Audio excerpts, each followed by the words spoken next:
All right, let's dive right in.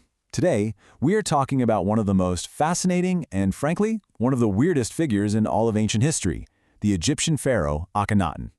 This guy was a king who basically tried to reboot an entire civilization.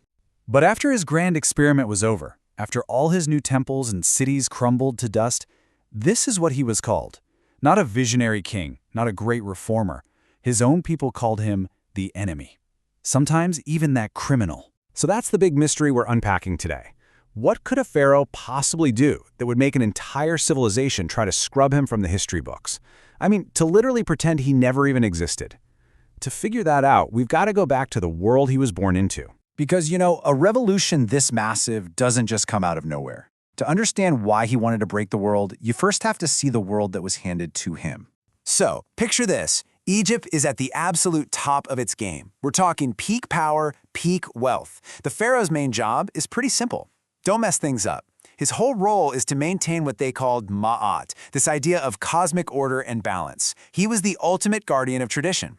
But there was a problem brewing under the surface, a huge rival power center, the priesthood of the main god Amun-Ra.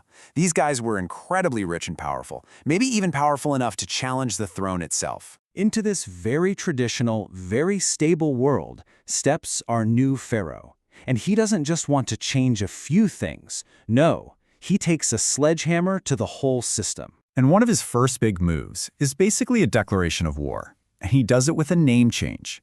See, he wasn't born Akhenaten, he was Amenhotep IV, a name that means Amun is satisfied, a totally normal, respectable name that honors the most powerful god.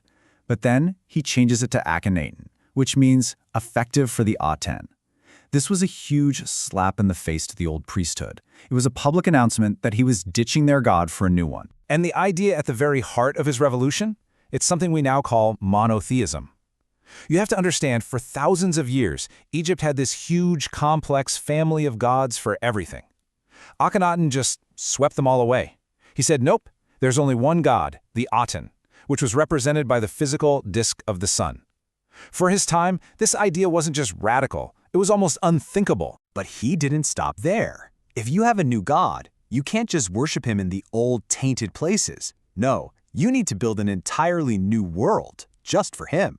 I mean, can you imagine the nerve? He completely abandons Thebes, the centuries-old capital, and forces the entire government to pack up and move out into the middle of the desert. There, on totally virgin land, he builds this massive, brand-new capital city from nothing. He called it Akhenaten, the horizon of the Aten. It was a total physical break from everything that came before. And in this new city, even art was completely transformed. You know that classic Egyptian art? Super formal, stiff, everyone looks perfect and godlike? Well, that was thrown out the window. In this new Amarna style, things got real. For the first time, you see the pharaoh depicted as a human being. There are these stunningly intimate scenes of him and his wife Nefertiti kissing, playing with their daughters. He wasn't just a distant god anymore. He was a husband and a father.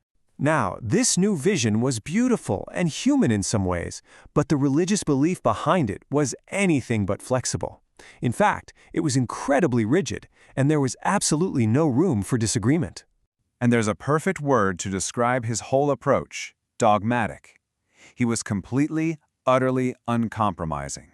This wasn't a friendly invitation to start worshiping the Aten. It was an order. He actively shut down the temples to all the other gods, especially his main rival, Amun-Ra. He even sent workers all over Egypt to literally chisel the names of the old gods off of ancient monuments. You can really hear this in his own words. This line from the great hymn to the Aten says it all. O sole God, like whom there is no other. It's not just saying the Aten is the best god, it's saying the Aten is the only god. Full stop. Everyone else is just wrong. But, and this is a huge but, there was a catch. The average Egyptian wasn't supposed to worship the Aten directly. No. The new system was a strict hierarchy. At the top, you have the Aten. The Aten only speaks to the royal family. That's Akhenaten and Nefertiti. And then, at the bottom, you have everyone else. And who are they supposed to pray to? The pharaoh.